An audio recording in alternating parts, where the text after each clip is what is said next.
Jaya Gopi Jannavalabha Girivardhari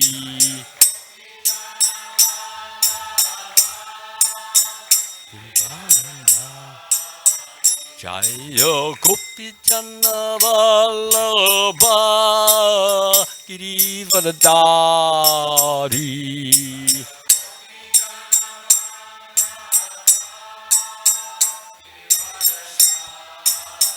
Yasodanandana Vajjana Ranjana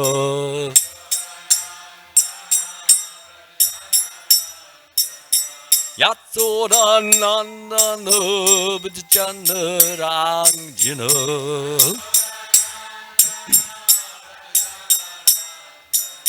Yamuna Tera Vanachari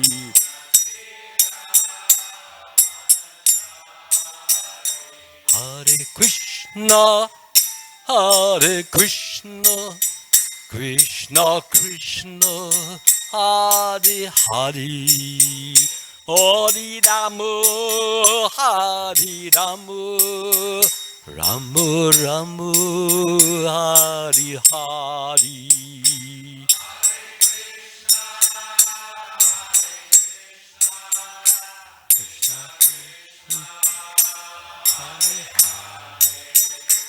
Hare Rama, Hare Rama, Rama Rama, Hare Hare.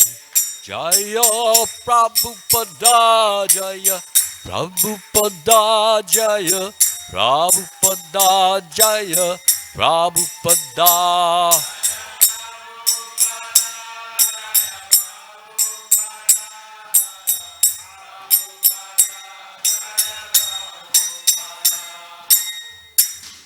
Jayam Vishnupad Paramahansa Paramajakacharya Asthatasata Sri Srimad His Divine Grace A.C. Bhaktivedanta Swami Srila Prabhupada Ki Ananta Gudi Vaishnava Vrinda Ki Jai Namacharya Srila Haridas Thakur Ki Jai. All glories to the assembled devotees. All glories to the assembled devotees. All glories to the assembled devotees. And all glories to Sri Sri Guru and Gauranga. Turn the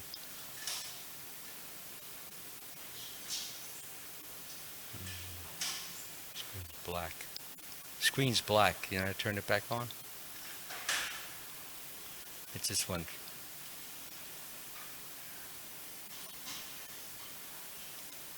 Oh, okay.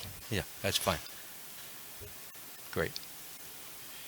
Om Namo Bhagavate Vasudevaya. Om Namo Bhagavate Vasudevaya. Om Namo Bhagavate Vasudevaya. Reading from the Srimad Bhagavatam, Canto 1, Chapter 9, Text 29. Before I begin, I want to thank everyone here for attending. It's my pleasure and privilege to share these wonderful teachings with everyone who's listening, which Srila Prabhupada has so mercifully shared with us.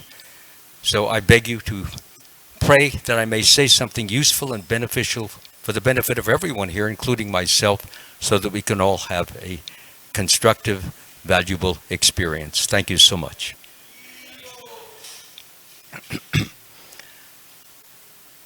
Dharmam Pravadataha Tatsya Saha Kalaha Pratyupastitha Yaha Yoganaha Channamrityo Vanchitaha Tu Uttarayana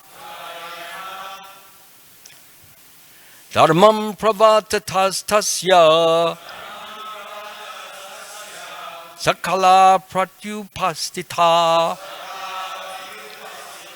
Yo Yoginash Chandam Mrityor Vanchitas tutarayana Dharmam pravadatas tasya Sakala pratyupastita Yo yoginas chandra mrityor Vanchitas tutarayana Dharmam pravadatas tasya Sakala pratyupastita Yoginas chandra mrityor Vanchitas tatarayana. Please chant.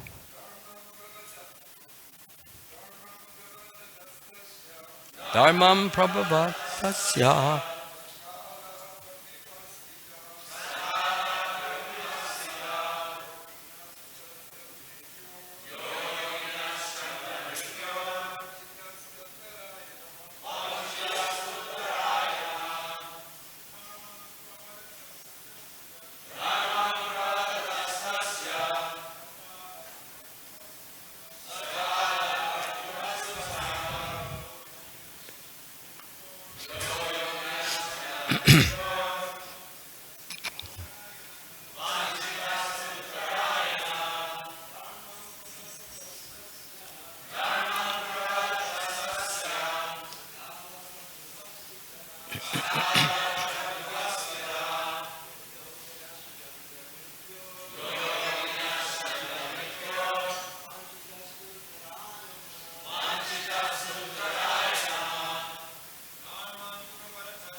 Ladies, please.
Dharmam, occupational duties.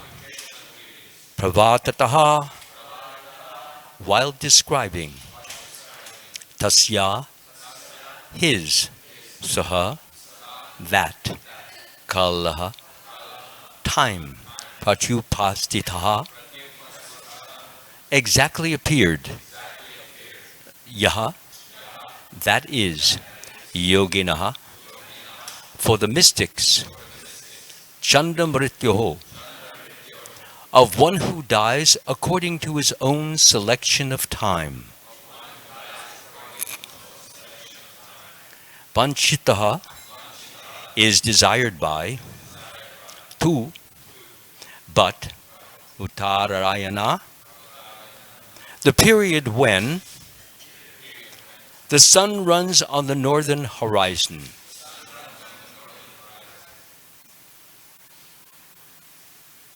Translation and purport by His Divine Grace Srila Prabhupada Ki. While Bhishma Dev was describing occupational duties, the sun's course ran into the northern hemisphere. This period is desired by mystics who die at their own will. Please repeat. While Bhishma Dev was describing occupational duties, the sun's course ran into the northern hemisphere. This period is desired by mystics who die at their will. Purport.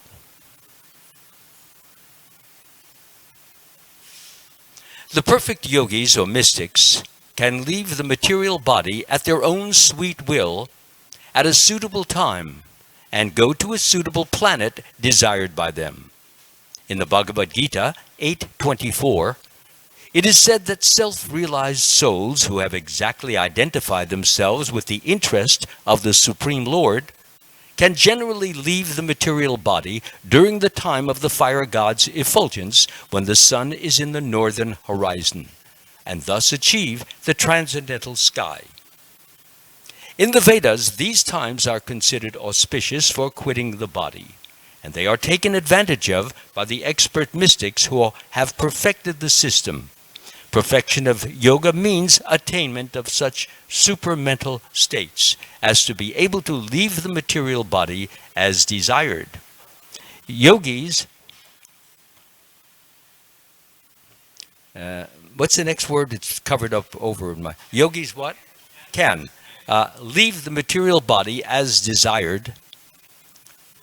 Excuse me. Yogis can also reach any planet within no time without a material vehicle. The yogis can reach the highest planetary system within a very short time, and this is impossible for the materialist. Even attempting to reach the highest planet will take millions of years at a speed of millions of miles per hour. This is a different science, and Bhishma Dev knew well how to utilize it. He was just waiting for the suitable moment to quit his material body, and the golden opportunity arrived when he was instructing his noble grandsons, the Pandavas.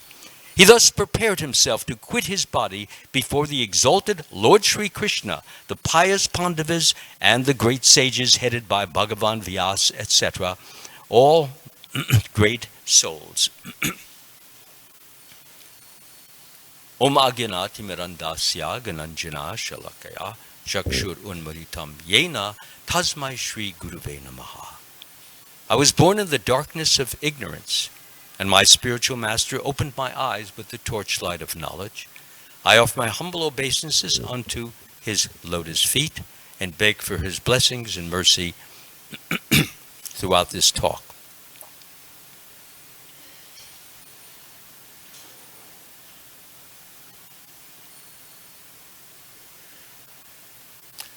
Again, the translation, while Bhishma Dev was describing occupational duties, the sun's course ran into the northern hemisphere. This period is desired by mystics who die at their will.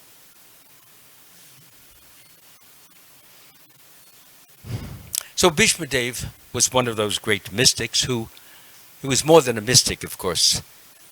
He was a great general, he was a great statesman, he was a great counselor. He had so many great, wonderful qualities, but that was just one of those, that he knew how to leave his body at will. And he had also been given the blessing by his father, who had a lot of spiritual potency stored up through his numerous spiritual activities or mystical activities, or numerous sacrifices that he had acquired, or he had performed, and acquired sort of a spiritual bank account, which allowed him to grant his son Bhishma Dev, that was Shantanu, granted his son Bhishma Dev this blessing that he could die at his own will. That is, no one could kill him if he or she wanted to, unless Bhishma Dev approved it, desired it. And it had come to that point in his life where he no longer desired to remain on the Earth planet. And so he actually allowed himself to be shot with so many arrows by Arjuna on the battlefield of Kurukshetra, where this is taking place. And to the extent that his body was like a pincushion, it was covered in the front and in the back, and he fell down and he was simply lying on arrows. Arrows were protruding this way, arrows were in this way. So it was quite a painful ordeal for him to be in. Nonetheless, he never complained. He never called for any painkillers. He didn't say herbs, painkillers. He didn't say that. He just stood there and tolerated it and bore it. It was an ordeal. However, we must know, I'm sure we understand, that Bhishma Deva is not an ordinary human being. He has great powers of concentration and great powers of withdrawing concentration from wherever he may be attracted by external circumstances or the mind itself. So Bhishma Deva, at this point, he has just finished teaching Yudhishthira and his brothers all about management of a society, management of a kingdom, and how to do it well, how to treat the citizens, how to make sure that everyone would be employed, how to make certain that everyone was getting their needed sense gratification. And everyone should know how to go beyond sense gratification and know how to control his senses, control his mind, control his intelligence, and fix ultimately the mind on the Supreme Lord and worship the Lord, pray to the Lord, beg the Lord for the guidance to be able to become purified so that one may ultimately go back home, back to Godhead. So this is the situation that we present have here.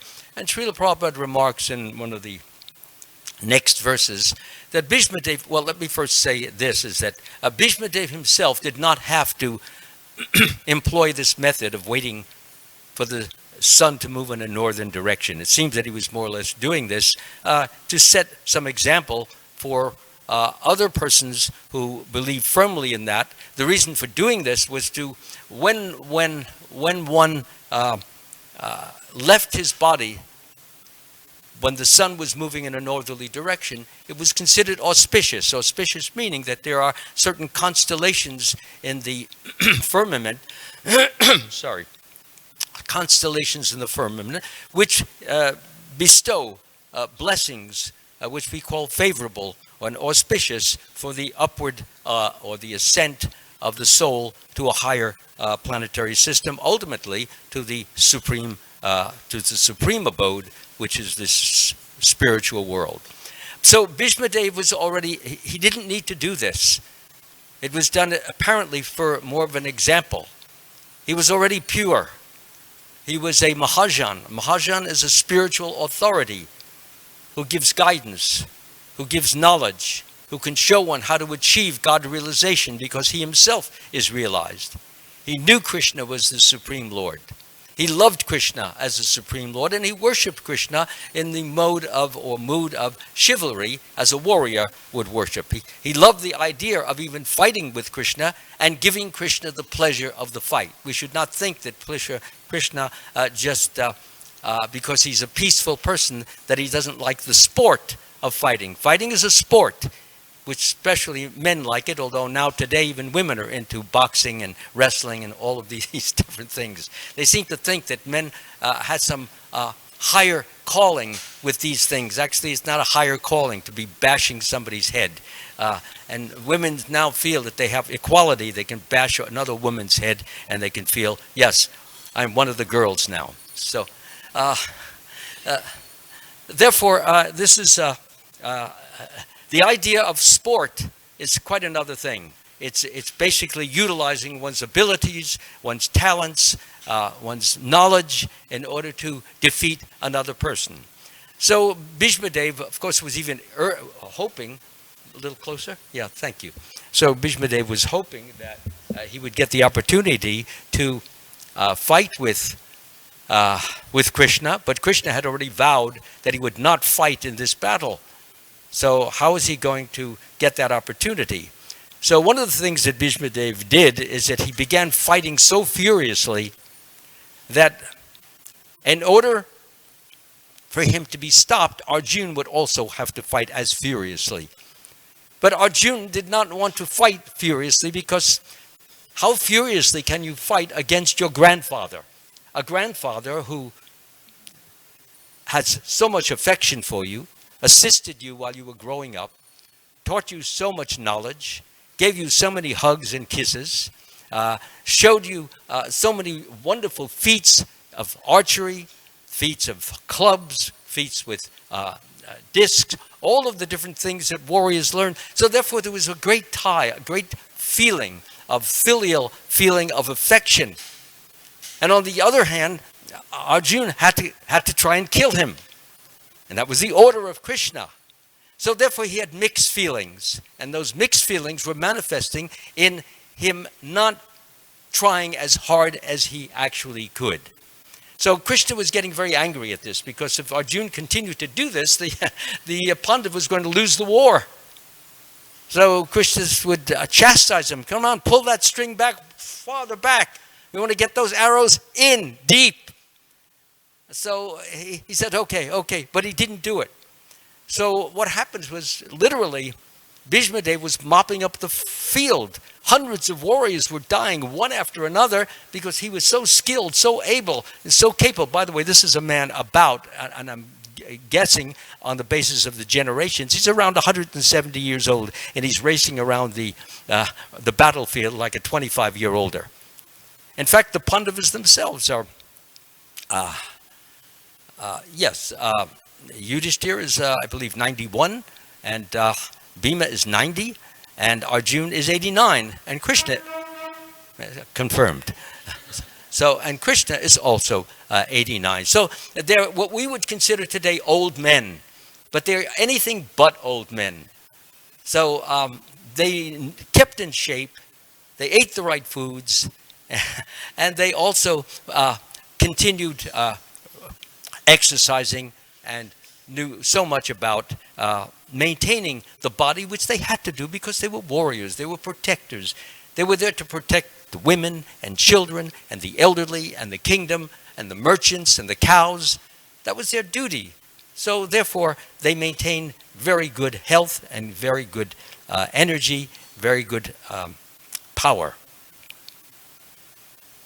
So what happened was that Krishna got so angry with Arjuna that he wasn't fighting his best. He was fighting about 3/4 of his best. That's when he jumped off the chariot. And he was going to kill Bhishma Dev. When Bhishma Dev saw that, finally his dream would come true.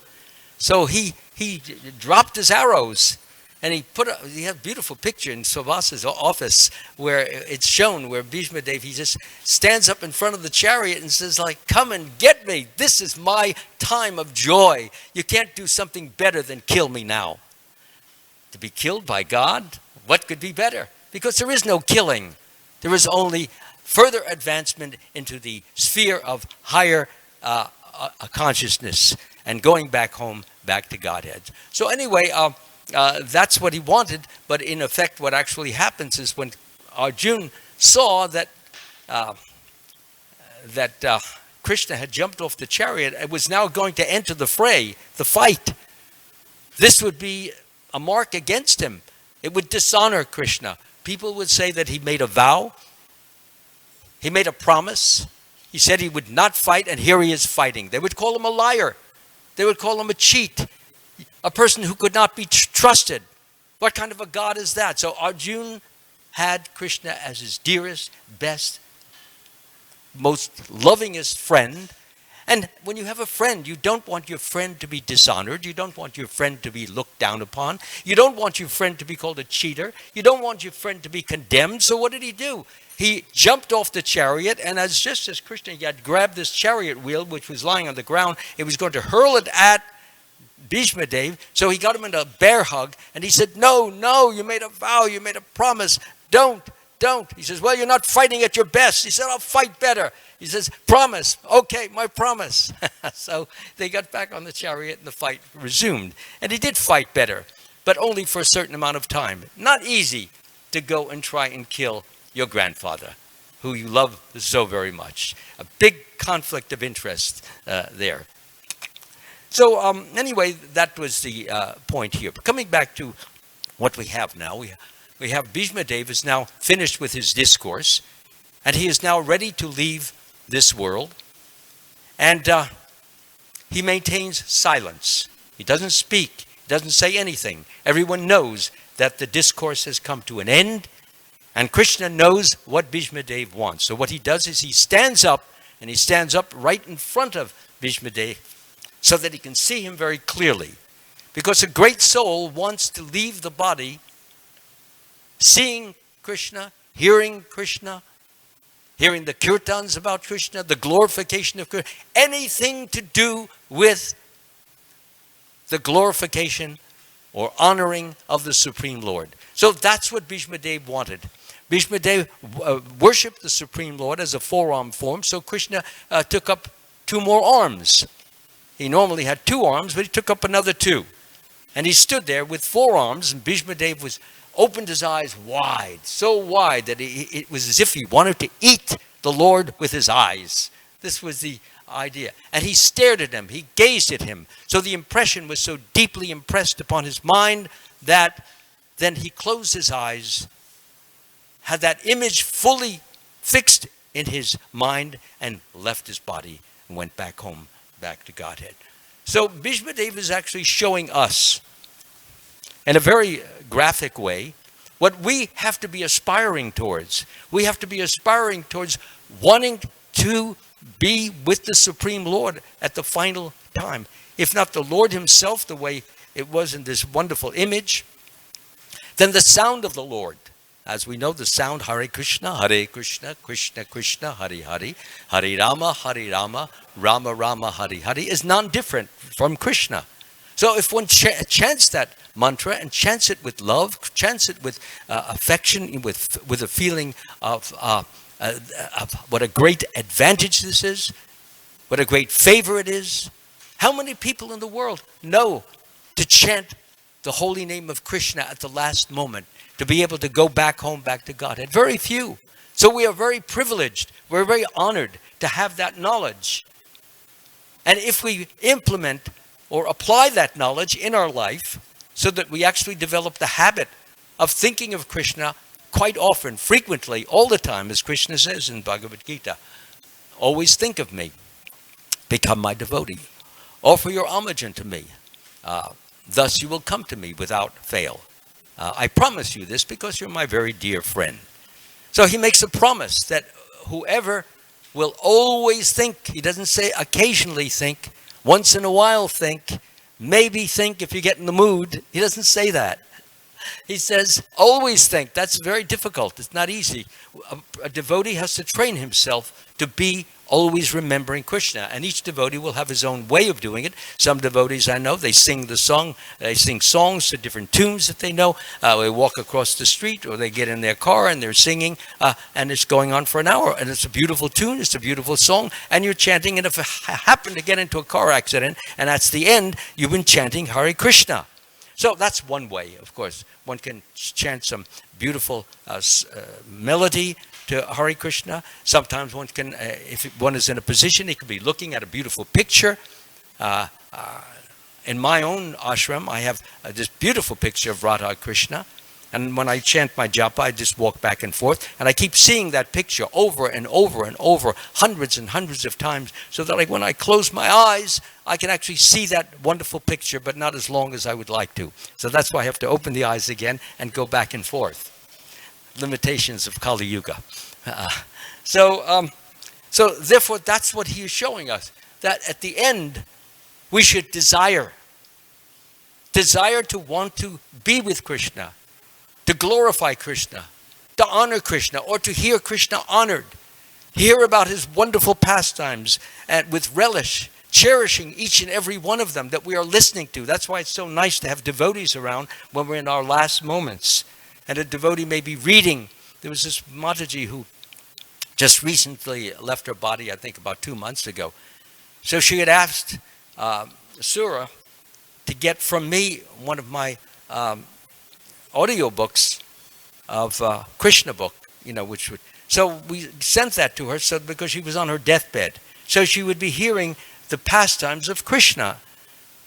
And that's one of the reasons I recorded all these, so that devotees, if they can't read, then they can hear.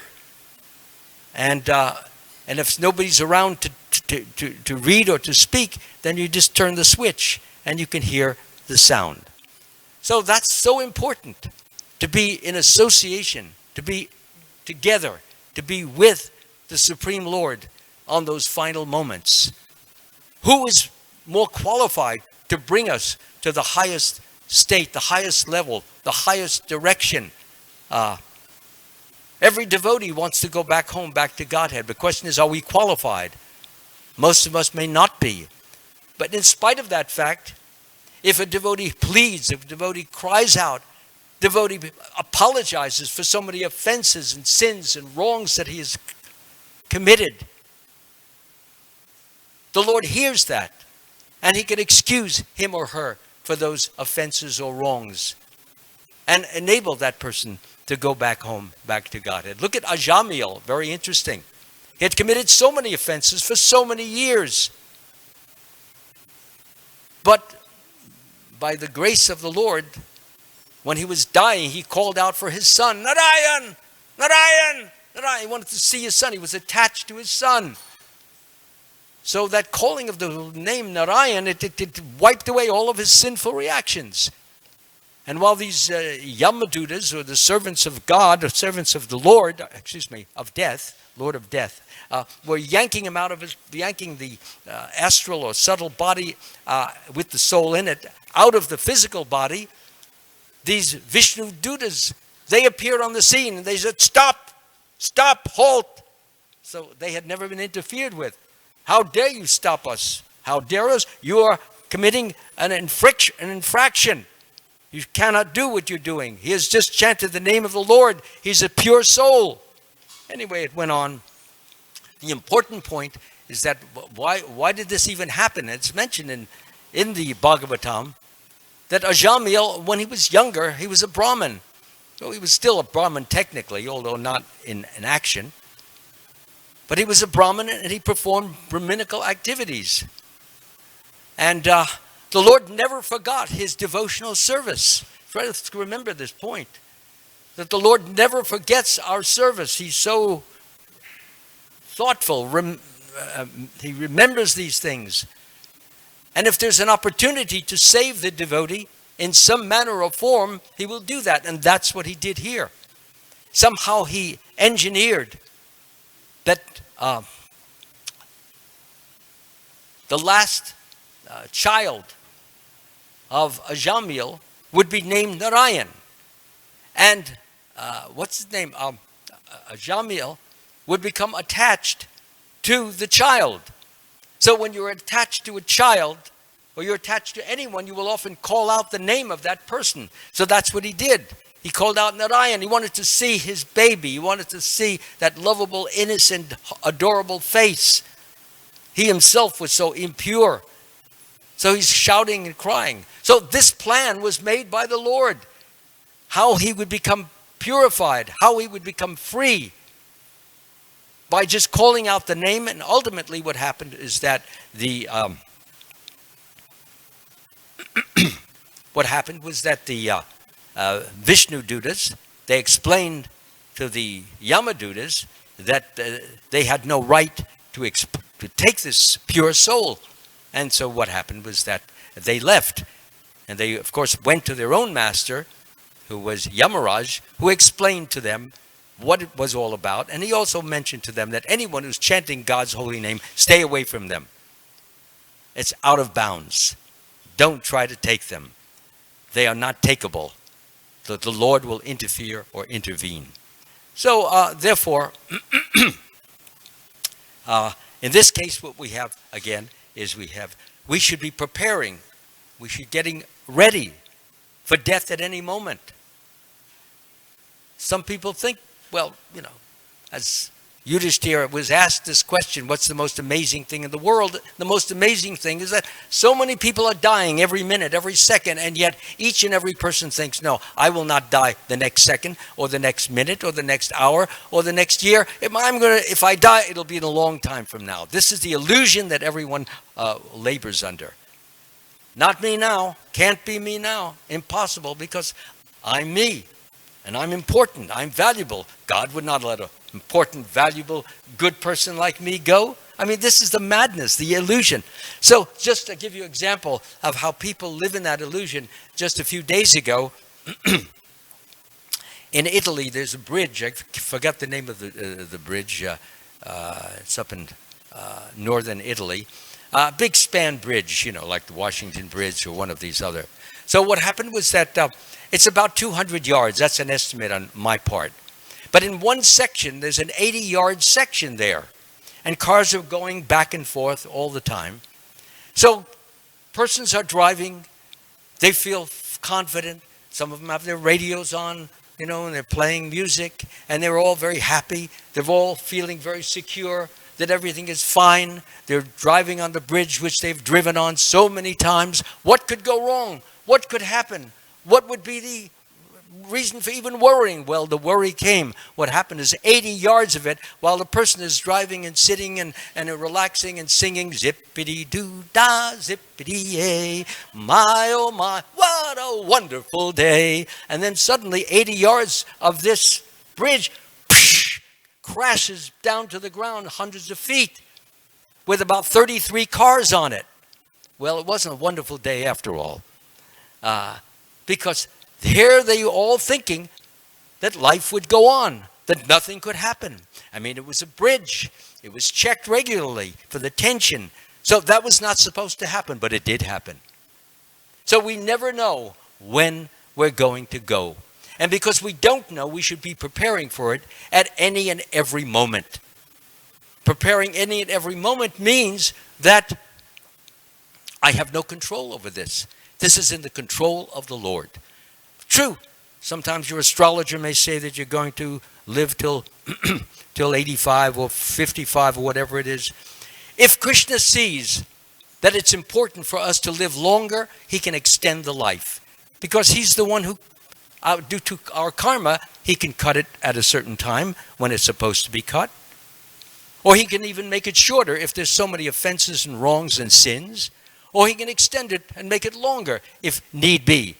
There is nothing he will not do for his devotee to help the devotee go home, go back home, back to Godhead, if more time may be needed. And so a person may have, he may need good health, he may need strength, he may need vitality and vigor. So Krishna can supply that. Or if he's led a very sinful life, he can destroy that life very quickly and get him out of the way, as he wishes. So this is a very important point, that Bhishma Dev was lying there waiting for the time. Now he would absorb himself in the form of Krishna, keep that form in his heart, and with that form fully in his mind, he would leave. Haridas Thakur is another good example. He also could leave his body at will, and he knew that it was time for him to leave because he wanted to leave before Lord Chaitanya did. So he requested this blessing that the next day, if Lord Chaitanya would please come and sit in front of him with his feet outstretched, and those feet he would put on, Haridas would put those feet on his own heart, and he would look at the beautiful lotus-like eyes, with his own eyes like two big bumblebees, hovering around that lotus-like fragrant form. And that's what he did. And accompanying was the devotees who were singing Hare Krishna, enthusiastically, fervently, with all their love and gusto. And Haridas Thakur just looked, gazed, gaped at the beautiful, gorgeous, adorable face of Lord Chaitanya, and thus, out, he was gone. Where did he go? Well, I don't know really where he went. He originally was Lord Brahma, as we know that. Whether he went back to his position is very doubtful, though, after this experience. They have somebody else subbing for him as Lord Brahma. They can have hundreds of Lord Brahmas are available.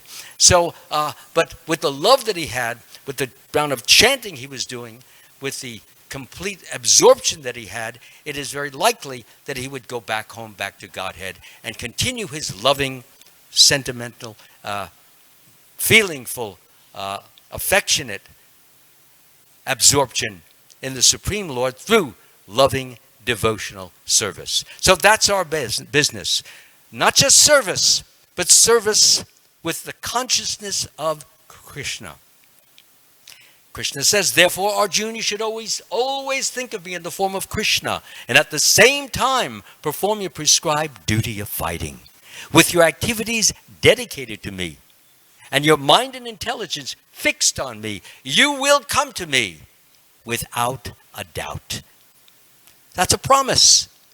All we have to do is continue to try to remember Krishna as often as possible. It's difficult. You have work, have pictures on your computer screens, put Krishna's initials on your wrist, or have a picture of Krishna on your watch. Do something to remember Krishna. Every time I look at my watch, I see the word time. So what does Krishna say? Time I am. So I'm reminded of Krishna. And next to it, I have a tattoo of R.K., Radha Krishna. It used to be just Krishna, but Krishna got lonely, so I had the tattoo artist put on R. So therefore, Krishna now has a partner on my wrist, and I can also think of Radha and Krishna, and not just Krishna. Okay? Prabhupada said also, you should always think of Krishna not alone, but with his friends and with his chief foremost girlfriends. Thank you so much. Are there any questions or any comments that any of us here would like to make? Or criticisms or whatever you want? Or you want to throw me out? I'm ready. No? Is that a hand up there, or are you stretching? Stretching, okay. Yes, Prabhuji. Good and loud, because old man. Okay, come a little closer. Yeah. Yes. You said you did not have to worry about when he was born, etc. When he was what? When he was born. Yes. Why did he wait for the 60 man? Well, I already said, it appears to me, that's not a given specifically, but it appears to me that he was setting some type of example. Because it is stated in the Vedas that persons who can leave their bodies by will often wait until the sun moves into the northern region. And that is because it is the most auspicious time to leave. So, as I said, he doesn't need auspiciousness. He is auspiciousness. So, but great souls often do things that they don't have to do to set examples for others. We see that so often in so many ways. So that's mine. But I cannot quote you anything. I can only surmise that from the fact that we know that he is a Mahajan. He can leave. He can go back home. It's waiting for him. You know, he's pure, perfect. Any other question? Yes, Prabhuji. Thank you, Maharaj, for the wonderful class. So you were mentioning that Lord Krishna, he was 89 years old on the battlefield of Kurukshetra. Yeah. I also heard, that Lord Krishna is actually 125 years old. Can you clarify it? He was what? Lord Krishna is 125 years old. 125? Yeah. On the battlefield? Yeah. Yeah, well, let me disprove that to you, okay? Not that that's my pleasure. At the end of the war, Duryodhana's mother, Gandhari, she was very angry that Krishna had allowed all of her sons, 100 sons, to be killed, many of them by the Pandavas themselves, especially Bhima. So she said, you didn't have to do this. By the way, she was a very advanced soul. But a mother has affection for children. No matter how advanced, still she had a heart for them. And he said to her, you didn't have to kill them all. You got them all killed. Now I have no sons. So she said, for that I'm going to curse you. Well, she also knew that if she cursed Krishna, she knew he was the Supreme Lord, and he could baffle the curse. He could dispose of it. But he also knew that Krishna can sometimes accept the curse if he sees fit, if it fits in with his own plan. So she cursed him and said that in 36 years you will be dead and your whole dynasty will die. That's a curse. Okay? So Krishna died at 100, or left his body. He never died. He disappeared at 125 years old. That's when he left. So if you subtract 36 years, you're going to find that Krishna is, get out your calculators. Krishna is 89 years old. And the twins are 88. And Bhima is 90. And Yudhishthir is 91. Okay? They don't look like it, they don't seem like it, but that's the fact. So those are the facts, those are the figures. If somebody can disprove that, then fine. Find out where that figure came from, that he was 125 years old when? What did you say? He was 125 when what? Say it again. On the battlefield of Krishna.